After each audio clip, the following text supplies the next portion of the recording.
Hi guys! For today's vlog, ipapakita ko sa inyo yung everyday routine namin dito sa bahay. At dahil talagang tagapag-alaga lang naman ako ni Baby Brandon, so hindi talaga ako kumikilos guys. So ayan nga ang aking morning breakfast na gawa ng aking asawa. At yan ay isang tosino at nilalagyan niya ng kamatis na may toyo. So ganyan niya nga ako kaasikaso guys, araw-araw. At dahil for the breastfeed lang ang mami, so hindi tayo kailangan nagugutom guys. Kaya talagang kailangan asikasuhin tayo ng ating mga asawa. At syempre, pag napatulog ko na si Brandon guys, hindi nyo lang alam, napaka-busy ko din everyday. So, dito nga siya natutulog sa aming kama kahit meron siyang crib. Kasi pag nandun siya sa crib niya, nagigising siya agad. At eto nga guys, yung mga ginagawa ko tuwing umaga. Kahit once a week, kailangan magiging hands-on pa din tayo sa ating mga businesses na meron tayo. At dahil napakalaking adjustment nga guys ang nangyari sa akin dahil ako talaga ay career at working mom na nag-OFW noon, tapos ngayon is magiging full-time housewife ako, is napakalaking adjustment nito, kaya hindi pa rin nawawala sa akin yung pag-check ng aking mga notebook, mga listahan,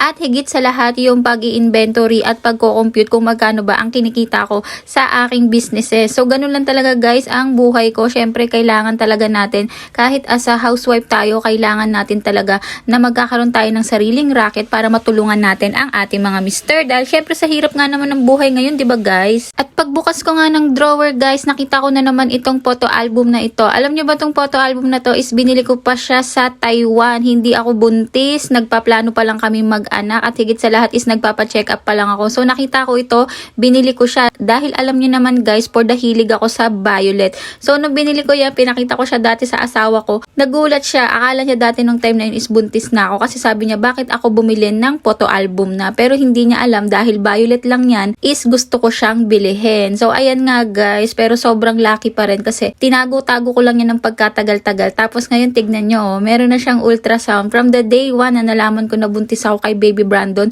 dito na siya naka-file. Hindi pa lang siya talagang totally tapos kasi nga syempre nanganak na ako, kukompletohin ko na lang yan ng ibang picture niya habang lumalaki siya.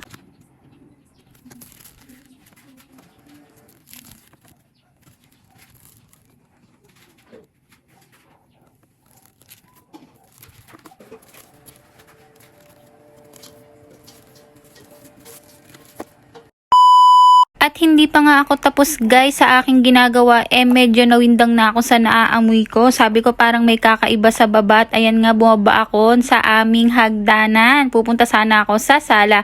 At nakita ko nga dito habang ako ay nasa hagdanan, nakita ko nga si Daddy. For the luto na naman ang person. Ayan, pangtanghalian naman namin yan guys. Pero talagang maaga pa lang, is 10 AM pa lang nagluluto na yan. Kasi ayaw niya talaga na nalilipasan ako ng gutom. Sobrang swerte ko naman sa aking asawa. Ayan nga, ang lulutuin niya ngayon is togi daw. Kailangan ko naman maggulay-gulay para mas lalong dumami ang aking breast milk. So speaking nga guys sa breast milk, ayan nga, pag akit ko palang naghagdan is nagmarkulyo na naman si Baby Brandon, at ayan, nag-breastfeed na naman siya. Kakatapos niya lang ngayon mag-breastfeed at napakadami niya naman niya guys na kinain. So ganito talaga siya guys, talaga nagpapalaki siya guys everyday. At ayan nga ang aking asawa, tinatanong niya ako kung kakain na ba ako, at syempre dahil kumain na naman din si Baby Brandon, for sure gutom na naman din ako. At alam nyo ba guys, sobrang hirap din na nagpapa-breast milk.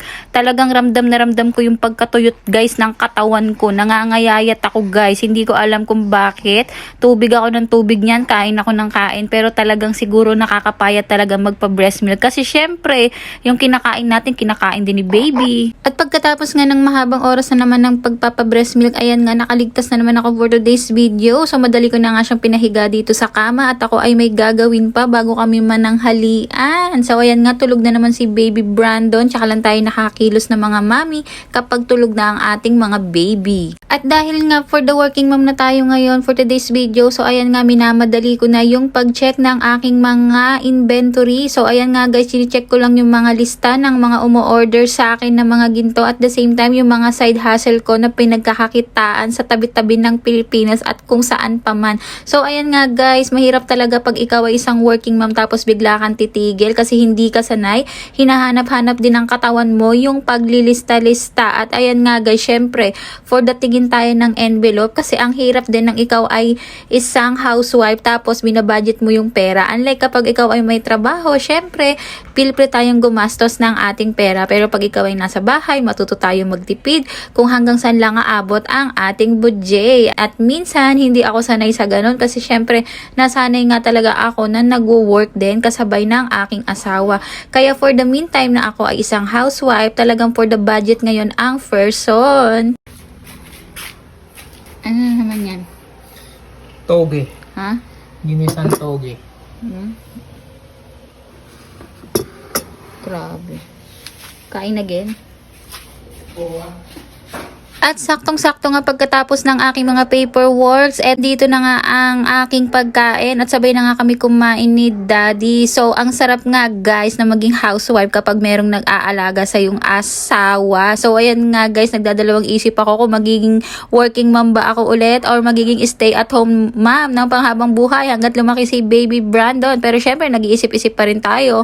Ang hirap din kaya, parehas mahirap yung ganyang trabaho eh. Magtrabaho ka at saka yung maging stay-at-home mom ka kasi mas marami pa rin siyang ginagawa. Pero dahil meron akong katuwang sa buhay na talaga namang inaalagaan ako, nagiging magaan ang aming buhay. At thank you Lord sa aming blessing na natatanggap every day. Maraming salamat and enjoy your watching. Stay safe and God bless us all.